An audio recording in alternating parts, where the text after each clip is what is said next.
IOC অর্থাৎ Indian oil corporation হলদিয়া রিফাইনারির 50 বছর পূর্তির অঙ্গ হিসেবে শনিবার হলদিয়ায় নৌকা বাইচ প্রতিযোগিতা অনুষ্ঠিত হয়। হলদিয়ায় এই ধরনের প্রতিযোগিতা দেখতে হলদিয়া টাউনশিপে মানুষের ভিড় ছিল দেখার মতো।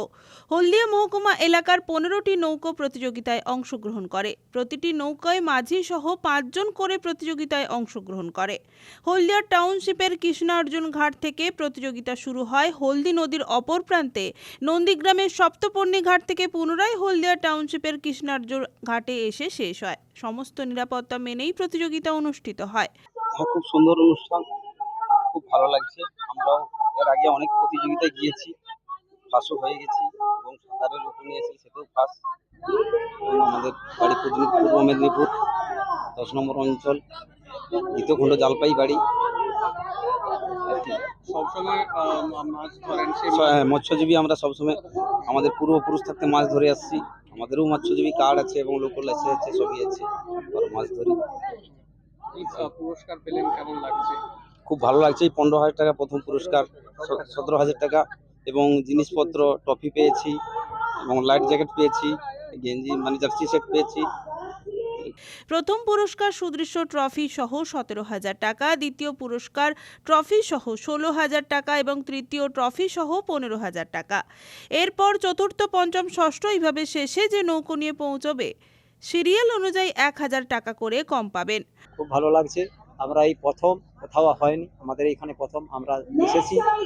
আমরা হরিখালি মহিষাতল থানা আমরা এসেছি, খুব ভালো লাগছে। পরিষেবাও মোটামুটি ঠিক আছে।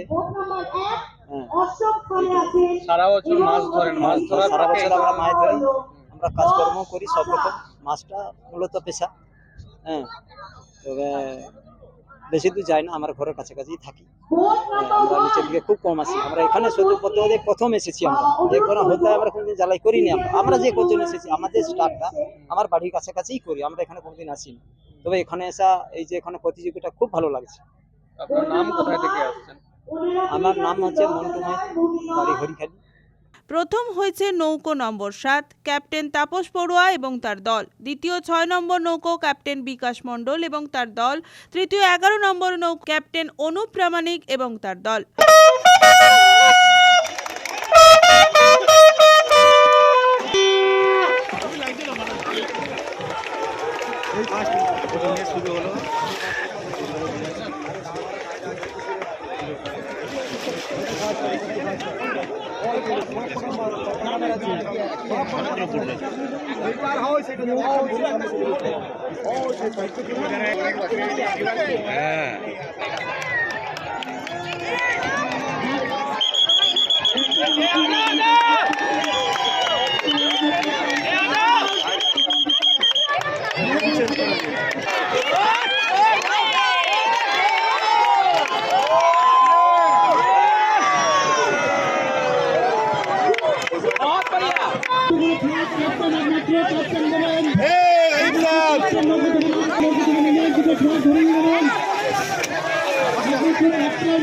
এই দিন নৌকা বাইচ প্রতিযোগিতা দেখার জন্য হলদিয়ার মানুষের উন্মাদনা ছিল চোখে পড়ার মতো। উপস্থিত ছিলেন আইওসি রিফাইনারির এক্সিকিউটিভ ডিরেক্টর এবং plant head Atanu Sanyal, IOC pipeline ডিভিশনের ডিরেক্টর সেন্থিল ভেল সহ অন্যান্যরা।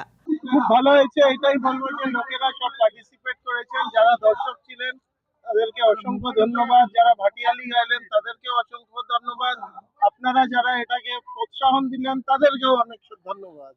আপনারা যদি না থাকতেন তাহলে হয়তো এটা হয়েই উঠতো না। দক্ষিণের দিকে দেখা যায়, এটা প্রথম হলে এরপর থেকে রেগুলার হবে। ঠিক আছে, আমরা যারা ফিশারম্যান তাদের সমুদ্রে যান, তারা বিনা লাইফ জ্যাকেটে যান, সেই জন্য আমরা এই লাইফ জ্যাকেট দেওয়ার জন্য একটা প্রাইজও দিচ্ছি আর ওদেরকে লাইফ জ্যাকেটটা এমনি বিতরণ করা হচ্ছে। মানে কতজন প্রতিযোগী অংশগ্রহণ করেছিলেন এবং তাদের এরিয়াটা কতদূর পর্যন্ত সীমাবদ্ধ ছিল? 75 জন। আমার মনে হয় লোকালি এনারা সব নন্দীগ্রাম, এখান থেকে সুতাহাটা ফুতাহাটা থেকে এসছেন সবাই। নিরাপত্তার বিষয়টা কতটা রাখা হয়েছিল? নিরাপত্তার তো প্রচুর ব্যবস্থা, আপনারা নিজেরাই দেখলেন। হভারক্রাফট চলছিল, আমরা জেমিনি লাগিয়েছিলাম, আমাদের কোস্টগার্ডের 2টো জেমিনি ছিল, একটা পাওয়ার বোট ছিল, আমাদের নিজস্ব নৌকা ছিল সিআইএসএফ এর। সব রকম ভাবেই আমরা চেষ্টা করেছি যাতে এতে কোনো দুর্ঘটনা না ঘটে। রঞ্জন মাইতির রিপোর্ট, খবর BCBS।